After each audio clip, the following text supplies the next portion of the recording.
안녕하세요. 오늘도 새 달을 허락하신 하나님을 찬양하며 경배하며 우리 다 같이 기도하겠습니다. 좋으신 아버지 하나님, 다시금 새날 새아침 말씀과 더불어 하루를 열어갈 수 있도록 은혜 베풀어 주시오니 감사합니다. 오늘도 요한계시록을 통하여 세미하신 주의 음성을 기다리며 사모합니다. 어렵게 느껴질지라도 주님 지혜와 명철을 덧입혀 주심으로 말미암아 성령의 은혜 가운데 많이 깨달아지고 이 말씀 앞에 우리 모두가 응답되어져가는 거룩한 역사 임하게 하여 주시옵소서. 예수님 이름으로 기도하옵나이다. 아멘. 네, 이 시간 우리에게 주신 하나님 말씀은 계시록 9장 1절로 6절까지 제가 읽어드리겠습니다. 1절입니다. 다섯째 천사가 나팔을 불매 내가 보니 하늘에서 땅에 떨어진 별 하나가 있는데 그가 무저갱의 열쇠를 받았더라. 그가 무저갱을 여니 그 구멍에서 큰 화덕의 연기 같은 연기가 올라오매 해와 공기가 그 구멍의 연기로 말미암아 어두워지며 또 황충이 연기 가운데로부터 땅 위에 나오매 그들이 땅에 있는 정갈의 건세와 같은 건세를 받았더라. 그들에게 이르시되 땅의 풀이나 푸른 것이나 각종 수목은 해하지 말고 오직 이마에 하나님의 인침을 받지 아니한 사람들만 해하라 하시더라. 그러나 그들을 죽이지는 못하게 하시고 5달 동안 괴롭게만 하게 하시는데 그 괴롭게 함은 정갈이 사람을 쓸 때에 괴롭게 함과 같더라. 그날에는 사람들이 죽기를 구하여도 죽지 못하고 죽고 싶으나 죽음이 그들을 피하리로다. 아멘. 예, 방금 읽어드린 요한계시록 9장의 말씀을 통해서 재앙 속에 나타난 하나님의 징계와 경고라고 하는 주제로 하나님의 말씀을 나눌 때 이 말씀이 조금 어렵고 생소한 단어들이 등장할지라도 많이 깨달아지는 역사가 임하여지기를 주님의 이름으로 기도드립니다. 하박국 선지자는 악인들이 득세함에도 불구하고 하나님께서 잠잠히 계신 데 대해서 의문을 제기한 적이 있습니다. 그 내용이 하박국서 1장 13절에 나오죠. 이때 하나님께서 하박국 선지자에게 이 묵시는 정한 때가 있나니 그 종말이 속히 이르겠고 결코 거짓되지 아니하리라. 비록 더딜지라도 기다리라. 지체되지 않고 정령 응하리라고 하박국서 2장 3절에 말씀하시면서 묵시로 악인들의 패망을 보여주셨던 것입니다. 그 이후에 하박국은 3장 17절로 18절에 이렇게 고백합니다. 비록 무화과 나무가 무성하지 못하며 포도나무에 열매가 없으며 감람나무에 소출이 없으며 밭에 먹을 것이 없으며 우리의 양이 없으며 외양간에 소가 없을지라도 나는 여호와로 말미암아 즐거워하며 나의 구원의 하나님으로 말미암아 기뻐하리로다 라고 노래하게 되어집니다. 여러분, 우리도 이 세상 사는 동안 악인들이 더 융성하며 성도가 어려움에 빠지는 상황에 대해 이해하지 못할 때가 참 많이 있습니다. 그러나 본문에서 기록된 대로 하나님께서 약한 자들을 심판하실 때가 분명히 도래하고 있다고 하는 사실을 잊지 말라는 것입니다. 그날은 꼭 온다는 겁니다. 1절부터 11절까지 보시면 5번째 나팔 이야기가 나오고 있습니다. 하늘에서 별이 하나 떨어졌는데 이 별은 무저갱의 열쇠를 받았다라고 기록하고 있습니다. 무저갱은 사간 마귀를 감금하는 마귀들의 감옥입니다. 2절 말씀해 보니까 그 무저갱에서 사탄의 무기 중에 하나인 연기와 함께 사탄의 군사들을 상징하는 황충이 무저갱에서 나와서 해와 공기를 어둡게 만들어 버리는 것이었습니다. 해와 공기가 그 기능을 상실했다는 것입니다. 또 땅의 푸른 식물과 수목들이 다 오염되었다는 것입니다. 이것은 하나님의 자녀들의 신앙이 잎이 피어 성장하고 꽃이 피고 열매를 맺지 못하도록 고통을 주는 것이고, 저 마귀의 공격으로 하나님의 자녀들은 시들시들 메말라가게 만들어버리고 교회도 성장이 안 되게 하고 연기와 황충을 동원시켜 교회와 성도들을 파멸시키려고 시도하더라는 것입니다. 3절에 보면은 황충은 졸개 귀신들을 상징합니다. 7절에 보면은 황충들의 모양은 사탄 마귀는 전투를 위해서 준비한 말들 같다고 기록하고 있습니다. 머리에 금 같은 간 비슷한 것을 썼다고 했습니다. 진짜가 아니라 비슷한 속임수요, 가짜를 말하고 있는 겁니다. 가짜 그리스도, 거짓 선지자들이 진짜인 것처럼 예수 믿는 체하고 신령한 체하고 진실한 체, 거룩한 체하고 기도 많이 하는 체하고 봉사 많이 하는 체 한다는 것을 말하기도 합니다. 그 얼굴은 사람의 얼굴 같다고 했습니다. 이것은 나는 마귀가 아니오 하는 변장술이기도 합니다. 겉모양은 양이요 속은 이리들이라고 하는 예수님의 말씀과도 같은 것입니다. 겉으로는 사람인데 속에는 열불 달린 악한 짐승이라는 것입니다. 8절에 보니까 여자의 머리털 같은 머리털이 있다라고 했습니다. 메뚜기는 대머리인데 여자의 머리는 긴 머리입니다.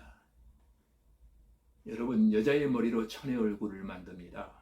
사람들에게 귀신의 모양이 어떻게 생기느냐고 질문하신다면 여자가 하얀 소복을 단장하고 얼굴까지 하얗게 하고 입에는 칼을 물고 피를 흘리며 여자의 긴 머리를 풀어헤친 모습이라고 아마도 상상할 것입니다.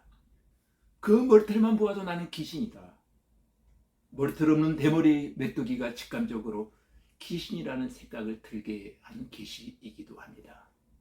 또한 이빨은 사자의 이빨 같다고 했습니다. 또한 이 모습은 귀신의 포악성을 상징하는 계시이기도 합니다. 9절에서는 철호신경 같은 호신경이 있다라고 했습니다. 이 말씀은 귀신들은 눈물도 인정사정도 없고 수치도 없고 염치도 사랑도 공일도 없는 얼굴이 두꺼운 철면피라고 하는 것을 말해주고 있는 것입니다. 10절에서는 정말 같은 꼬리와 쏘는 살이 있다고 했습니다. 모든 생물들의 꼬리 중에서 가장 독한 꼬리는 정갈의 꼬리일 것입니다. 에덴 동산의 에뱀을 연상케 합니다. 마귀가 최초의 인간을 입으로 유혹하고 꼬리로는 쏘아 죽인 것을 상징하고 있습니다. 또한 11절에 그들에게 왕이 있는데 무저갱의 사자라고 했습니다. 황충들, 귀신들의 왕초는 무저갱의 사자입니다. 여러분, 무저갱은 마귀들의 아지트입니다. 악마들이 있는 곳입니다. 그 왕초가 악마이면 그의 졸개들, 황충들은 악마들의 졸개라는 것입니다. 사탄은 하나님의 자녀들을 초토화시키려고 황충을 아지트에서 끄집어내어 온 세상에 살포했습니다. 13절부터 21절까지는 여섯째 나팔지향입니다. 여기에 네 천사가 나오는데 사람의 3분의 1을 죽이기로 준비된 천사들이라고 기록하고 있습니다. 소위 말하면 훈련되어진 천사들이라는 겁니다. 무엇을 위해서? 사람을 죽이려고 훈련된 살인마라고 할 수 있을 것입니다. 사탄은 여섯 번째 나팔 소리가 울려 퍼지자 오금이 저리고 불안해합니다. 왜냐하면 다음이 마지막 나팔인 일곱 번째 천사가 나팔을 불면 그리스도가 강림하신다는 것을 알고 있기 때문입니다. 그리스도께서 다시 오시는 자기들을 유황불 불못에 쳐넣을 것이기 때문에 두렵고 초조해지고 있는 것입니다. 초조한 그것들은 최후의 발악을 하는 것입니다. 그래서 여섯 번째 나팔을 불 때 일어나는 이 사건은 사탄이 그리스도가 다시 오심을 방해하는 것 중에서 최강으로 방해하는 사건이 되어지는 것입니다. 13절에서 하나님 앞 금단 4뿔에서 한 음성이 났다고 했습니다. 요한계시록에서는 제단에 대하여 8번 사용했는데 그 중에 금제단은 3번 사용되어지고 놋제단은 5번이라고 기록되어져 있습니다. 3번 사용한 금제단에 대한 기록은 모두 기도에 대한 말씀들이기도 합니다. 무슨 말인가 하면은 성도들의 기도는 금과 같이 귀하고 값어치 있는 보석처럼 하나님이 여기신다는 겁니다. 여기에 나오는 뿔은 힘을 상징합니다. 이 힘은 기도로부터 나오는 기도의 힘을 말하고 있는 것입니다. 기도의 힘은 사람에게 있는 것이 아니고 하나님의 응답이고 능력인 것입니다. 15절 말씀에 보면 세계 전쟁을 예언한다고 볼 수 있을 것입니다. 세계전쟁이 일어나면 인구의 3분의 1은 죽게 된다라고 하는 참혹한 전쟁 상황을 말해주고 있는 것입니다. 16절 말씀에 보면 예언된 세계대전에 2억의 군인들이 동원될 것이라고 말하고 있습니다. 어떤 주석가는 2만 곱하기 2만에서 4억이라고 말하는 사람들도 있습니다. 17절부터 19절까지 보시면 3차 세계대전에 참여한 군인들이 사용하는 현대적 무기들을 묘사하는 것 같습니다.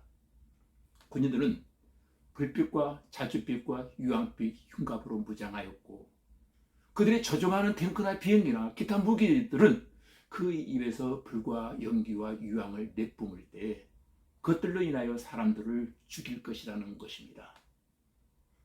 20절로 21절에 보면 6번째 나팔 재앙에 죽지 않고 남은 자들은 해결치 않고 도리어 우상 숭배에 빠져버리더라는 것입니다. 이것은 재앙보다 더 슬픈 사실입니다. 오늘 13절에서 5째, 6째, 7째 나팔을 두고 화라고 표현하였습니다. 왜 하나님은 그들에게 진노하시고 화를 내리실까요? 그것은 그들의 죄 때문입니다. 결론적으로 앞으로 다가올 세계적 전쟁, 그것은 지구의 인구 3분의 1을 죽일 무서운 핵전쟁이 될 수도 있다는 사실을 우리에게 암시해주고 있는 것입니다. 이것은 세계적 전쟁을 포함한 마지막 때 환난까지 포함되어 있습니다. 그러나 오직 우리는 하나님만 믿고 의지하며 섬기고 하나님의 예비하신 영광스러운 천국만을 날마다 사모해야 할 줄로 믿습니다. 이제 말씀을 마치려고 합니다. 우리는 마지막 때 악인의 융성하는 것을 부러워하지 마시고 오직 하나님께서 주신 믿음을 끝까지 붙들고 있으면 그것으로 인해 하나님의 심판의 날에 큰 위로와 평강을 얻게 되어질 것입니다. 그리고 마침내 하나님의 영광을 보게 되어질 줄로 믿습니다. 다 같이 우리 기도드리겠습니다. 하나님 아버지, 사탄 마귀는 마지막 발악을 하면서 하나님의 자녀들의 신앙이 잎이 피어 성장하고 꽃이 피고 열매를 맺지 못하도록 고통을 주며 성도들의 영혼이 시들시들 메말라가게 하고 교회도 성장도 안 되게 하고 연기와 황충을 동원시켜 교회와 성도들을 파멸시키려고 하고 성도들을 마구 쏘아대는 사탄 마귀의 공중에 권세 잡은 더러운 마귀는 담대하게 예수의 이름으로 대적해버리게 하시고 마지막 때에 영적으로 깨어 승리하는 성도들이 다 되게 하시고 금단 넷불에서 난 음성처럼 금과 같이 귀한 성도들의 귀한 기도가 불처럼 힘있는 능력 있는 응답의 역사가 있게 하시고 하나님 면전 앞에 살아가는 성도들의 세속적인 모든 불경건과 불의한 지약을 버리게 하시고 회개할 마음이 들어올 때 기회 놓치지 말고 회개하면서 하나님만 믿고 의지하며 영광스러운 천국만을 사모하며 살아가는 귀한 성도들 되게 하여 주시옵소서. 예수님 이름으로 기도하옵나이다. 아멘.